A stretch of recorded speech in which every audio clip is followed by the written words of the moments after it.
All right, thanks, Michael. I'll be brief. I'll make just a brief statement. We had a very long, over 2.5 hour hearing today with the acting chief and acting sergeant at arms.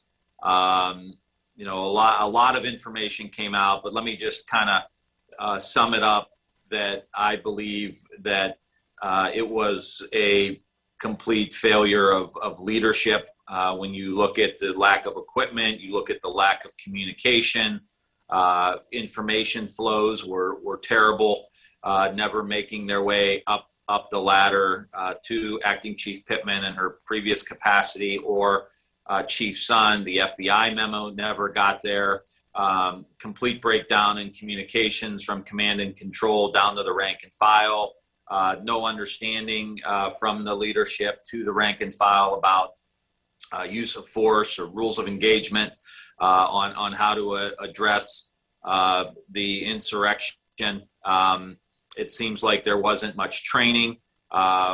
So, long story short, it was a failure in leadership. It seems like the only thing they got right was the intelligence, but they didn't use it properly. Or at all, or that didn't inform to the level it needed to inform the decisions that were being made. So anyway, I'll leave it at that, and happy to open it up for any questions that you all may have. And we also encouraged the chief on multiple occasions, starting from Congresswoman Wexton, and then I tried to back her up a little bit on making sure that the chief of police recognizes that there's an obligation to communicate directly to the press on some of these issues. So with that, we'll take any questions you may have. The first question is going to go to Luke Barr with ABC.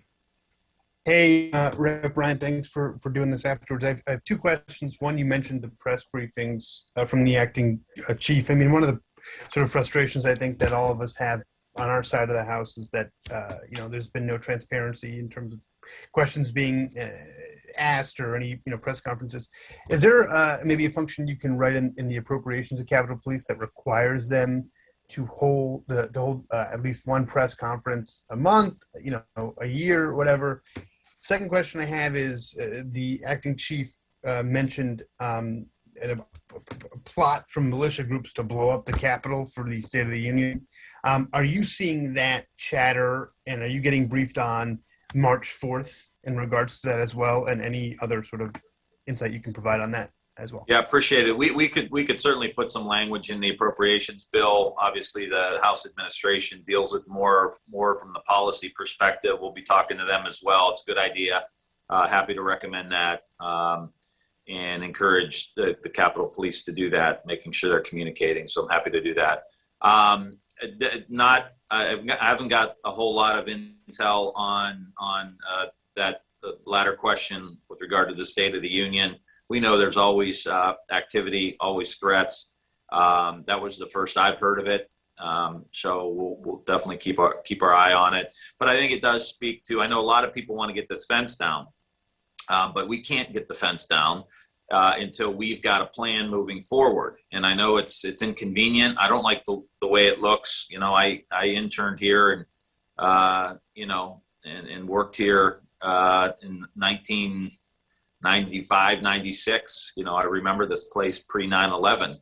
It's heartbreaking to see what's happening, but we have to keep the fence up, got to keep the guard here until we get the police rank and file members getting adequate rest. Talked to a couple today in the House side. It looks like they're moving back to 8-hour shifts. That may include an extra day of the week on the weekend. But it is moving in the right direction. And we've just got to keep it up until we get Honore's suggestions, we get the supplemental out, we get the hardening of the Capitol out, done, paid for, studied, all of that before we can move forward. So I think, the potential to have a State of the Union, I think could be done, but that's going to be decided at a higher level. Next question goes to Nicholas Wu with USA Today.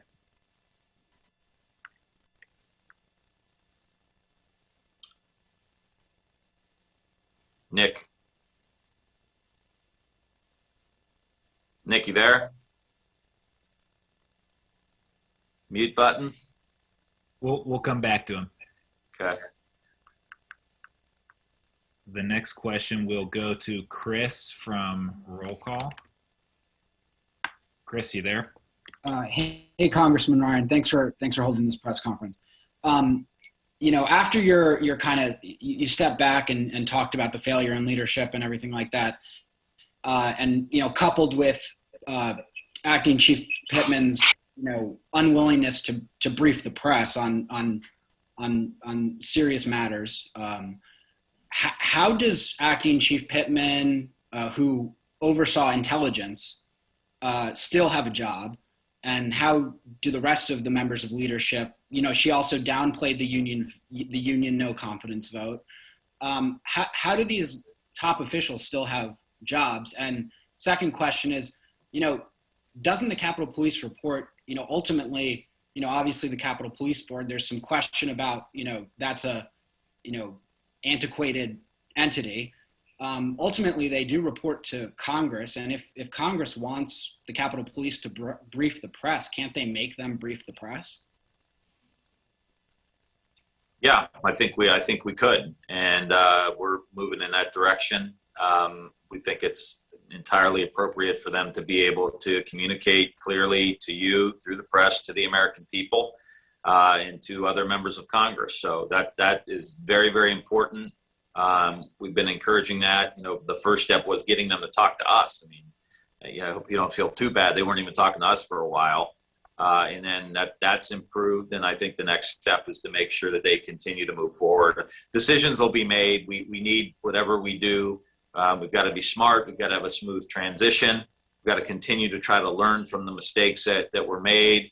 And ultimately, that's going to be a collective decision, but ultimately that decision's made at the top, that will be made. But we're continuing to try to just really understand, as we build these reforms out, what the mistakes were. And as I said today, at multiple other occasions throughout the hearing, that the information flows were terrible. And you get that intelligence, and then you don't act on it, you don't push. Chief Son should have, in my estimation, been very, very firm with demanding a vote by the board, so that it wasn't just the Sergeant at Arms saying, hey, we're not going to do anything, tell the National Guard to lean forward. As I said, what does that even mean? I mean, the National Guard was there to, basically do traffic control. And, I don't know what lean forward means in that context. And even if they were able to access some of the National Guard, wouldn't be nearly enough. So anyway, you got to have the information flow, the training, the equipment, all of these things. As I've said before, it was an epic failure in leadership. And, we're going to have to address that. And you're right. And I think there's consensus about the relic called the Capitol Police Board. We've got to figure out a new mechanism in which we can govern the security here. So that's all on the table. We're going to go back to Nicholas Wu. Try him again. Nicholas. All right. Hey, can you? There you are. Now? All right. Okay, cool.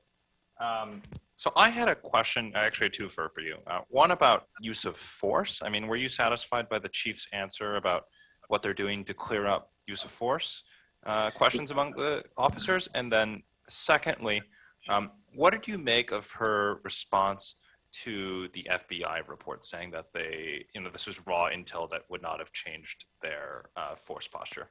Yeah, as I said at the end, I mean, that's, to me, if it's affirming your intelligence of violence, people being armed, this is their last shot, it's about Congress, not about the counter protesters, and then you get that, firmed up or affirmed from the FBI, to me, that should have elevated the response, and it didn't. And that's where, leaders get paid for judgment, right? And that was some bad judgment. And they also get paid to have nerve. and courage to make the tough decisions when those tough decisions need to be made.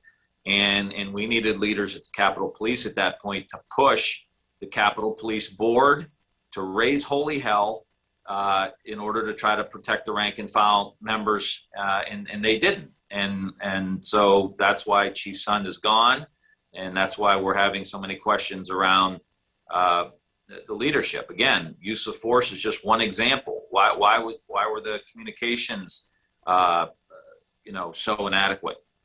Why was command and control so inadequate? Why wasn't there enough equipment? Why weren't you listening to the intelligence? These are some major questions that we have.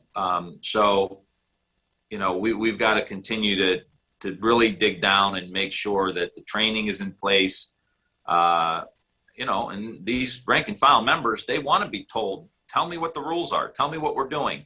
And with regard to the question about use of force, her response, again, we were 2 hours and 40 minutes into a committee. We had votes being called, so we weren't able to we will continue this, but we had to wrap things up for today. But that whole idea of use of force, and her response was, if lives are threatened, if their lives are threatened. Well, I mean, I would think, getting pepper sprayed and hit upside the head with a lead pipe, or, people walking around with zip ties and talking about, hanging Pence and killing Pelosi, to me, I would say that was lives were being threatened there. And that should have required a different use of force. And I've said before, look, I'm not trying to be some tough guy. I'm just saying that clearly different, more aggressive action should have been taken. And it wasn't. And I think that goes back to, not being prepared in the way that they needed to be prepared. Next question goes to Whitney Wild with CNN.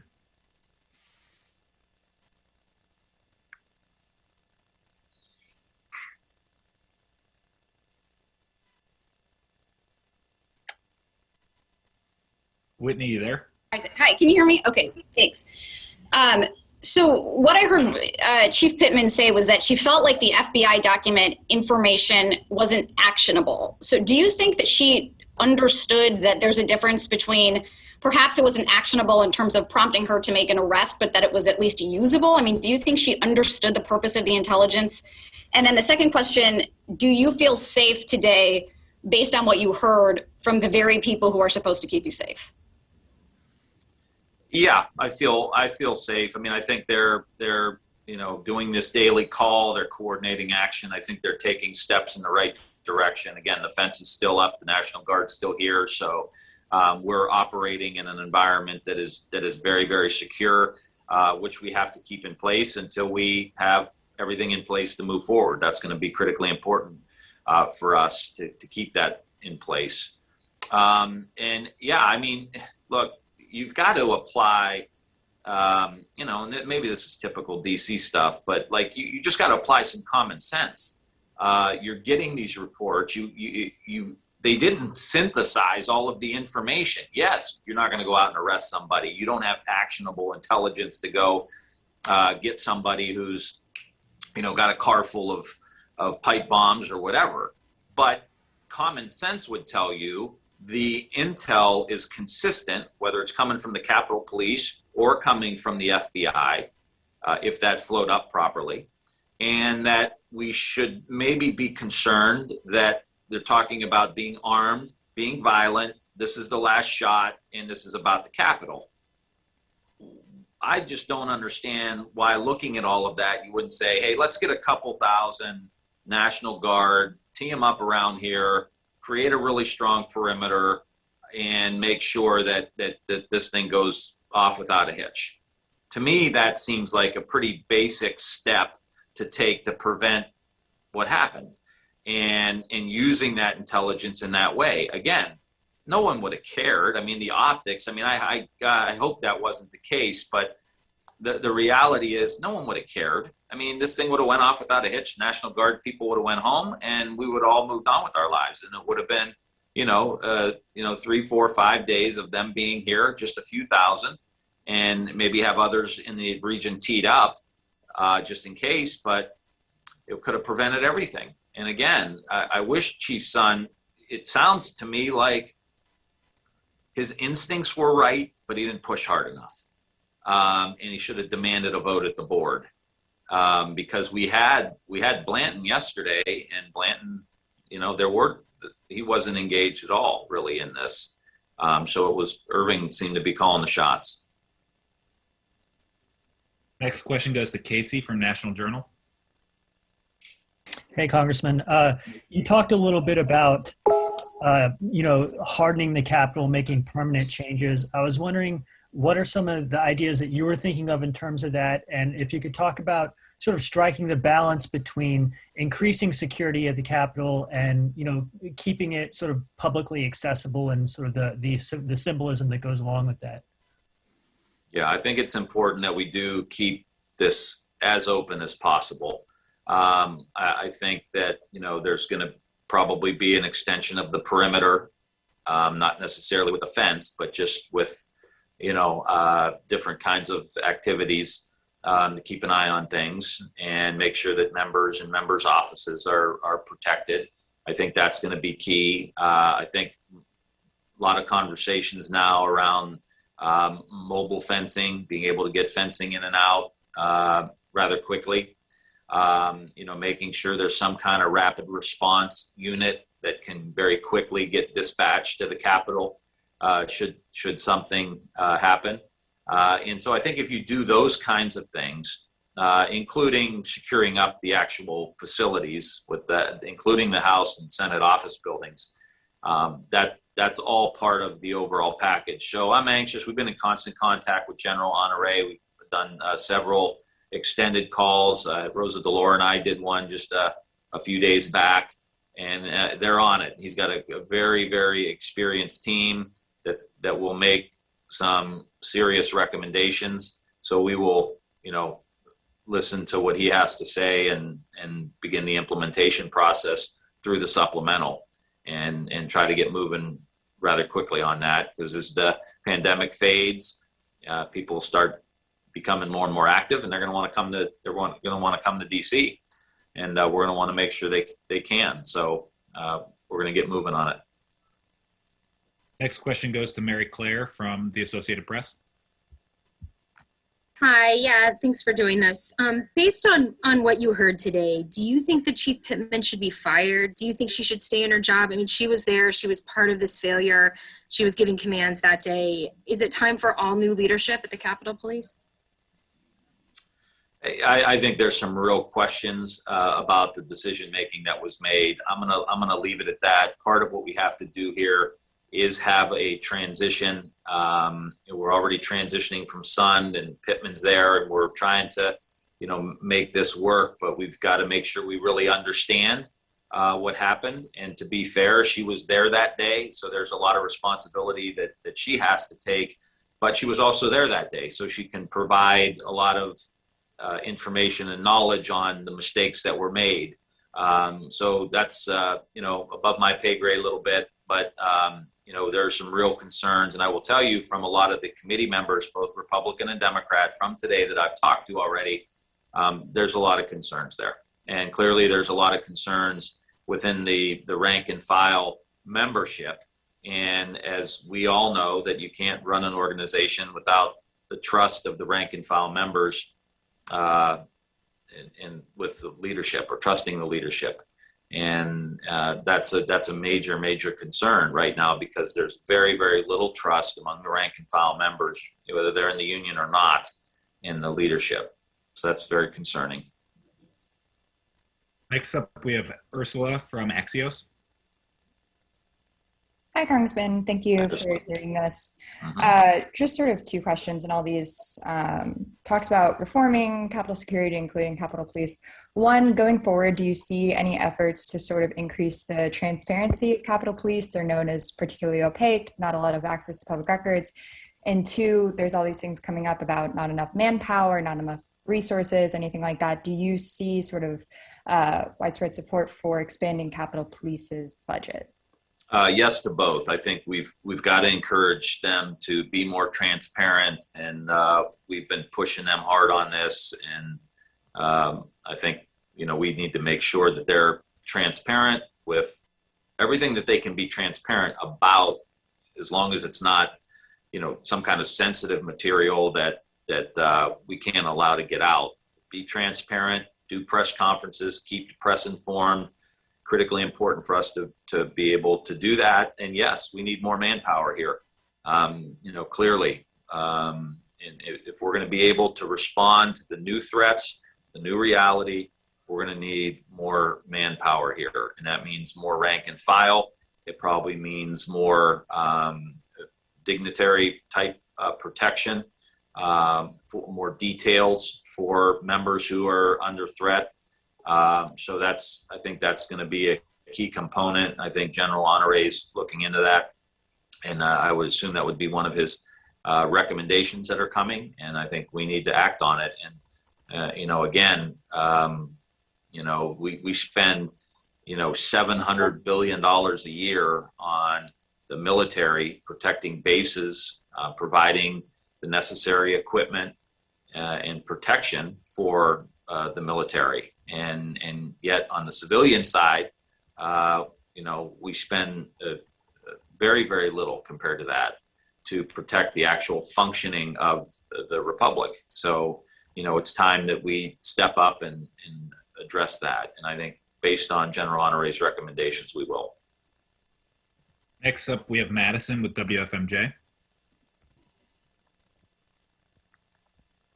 Hi, Congressman. Thank you. Hey, a couple questions. Is it true that there were credible threats that were ignored? And if so, what is being done to prevent that from happening again? And furthermore, can you just talk a little bit more specifically about what exactly caused this lack of communication and what specifically is being done to bridge the gap, and when those kinds of plans could be put into place? Yeah, I don't think there was any real specific threat saying there's going to be pipe bombs at the DNC or anything like that.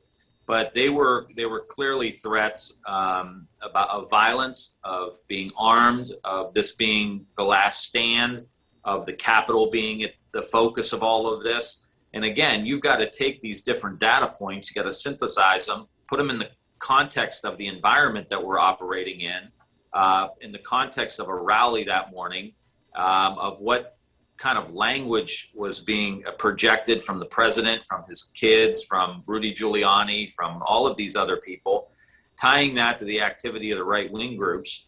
Again, common sense tells you that we should have had a better response with regard to the protection.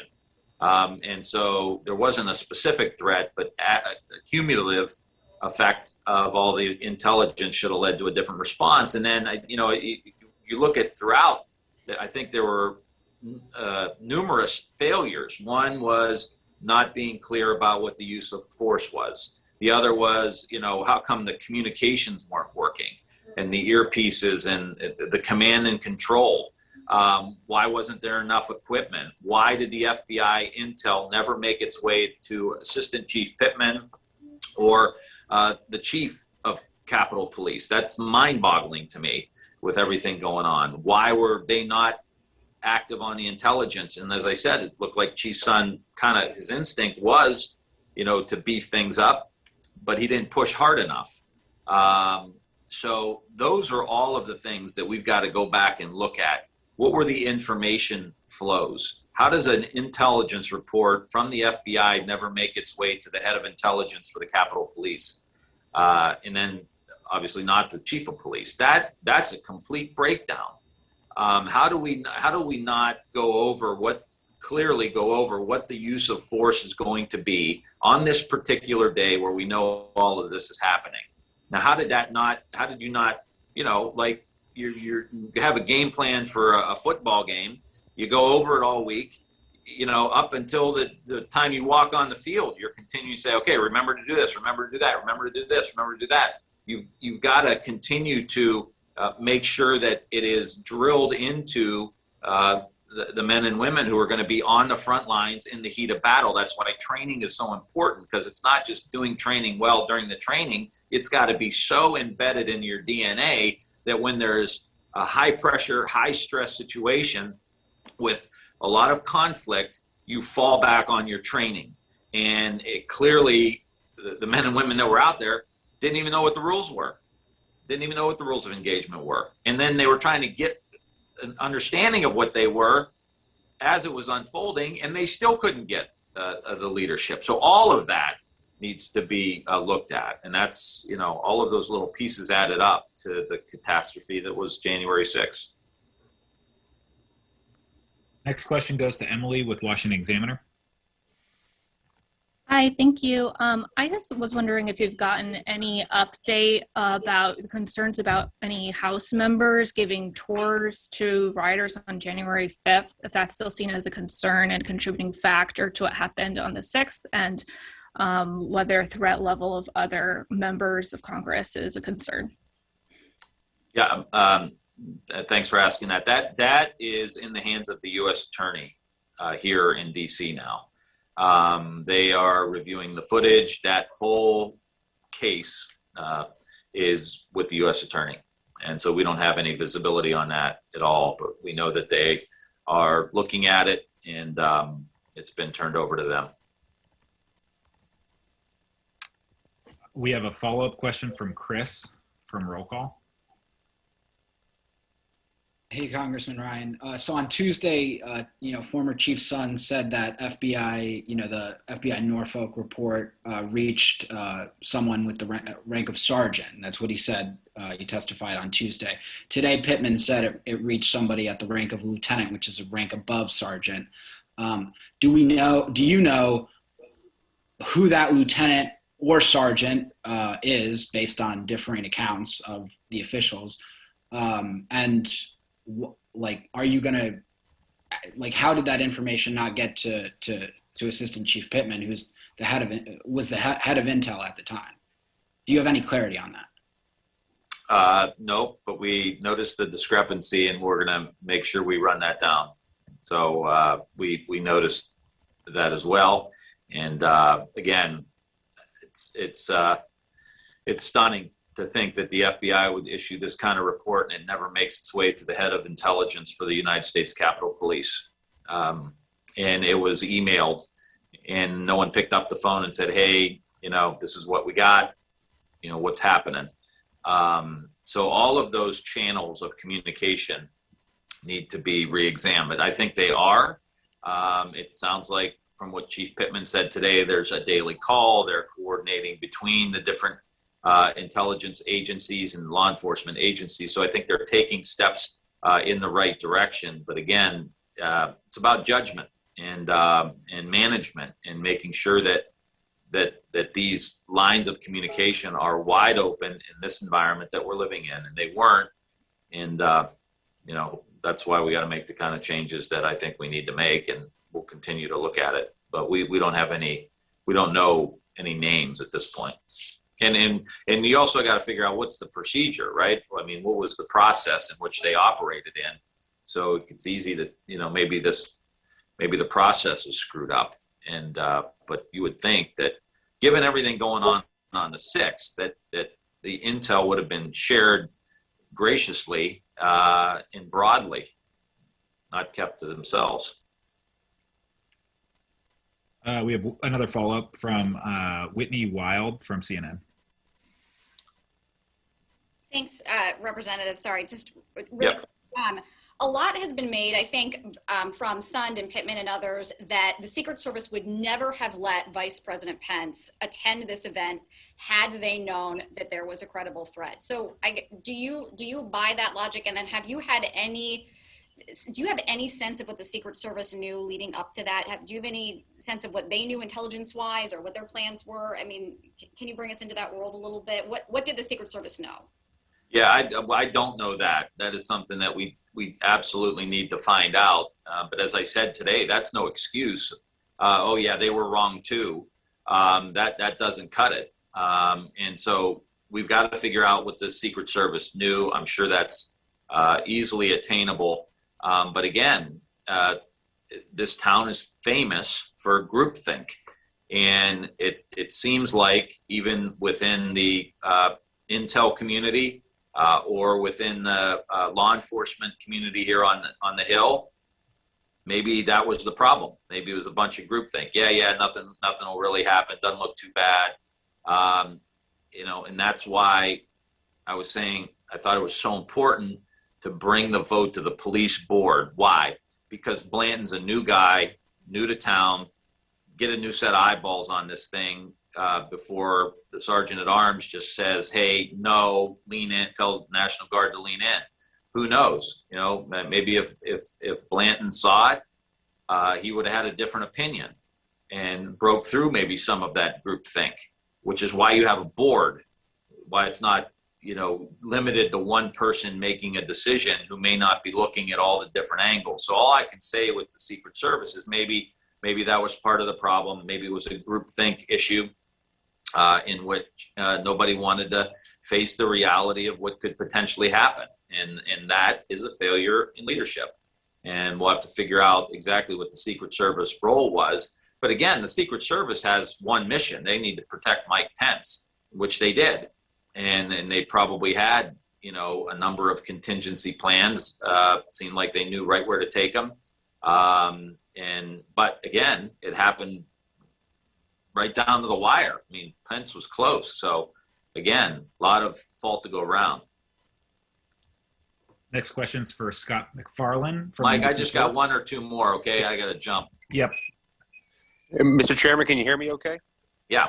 I'll be brief. Yep. The chief mentioned 35 officers under review, 6 suspended. Has your subcommittee been briefed at all as to what type of misconduct they're accused of engaging in? It's a lot of it seems to be around some social media stuff. We're trying to get more information on that, but again, it's a open case at this point. But it seems like it's nothing too dramatic, but it may be a few of those officers really stepping over the line when it comes to social media, and we'll get more clarity as it comes. Thank you, Mr. Chairman. Mm-hmm. Last question goes to Kelly from Fox News. Thank you. My question's actually been asked and answered, but thanks for doing this press conference. Okay, good. We're very efficient here, Kelly.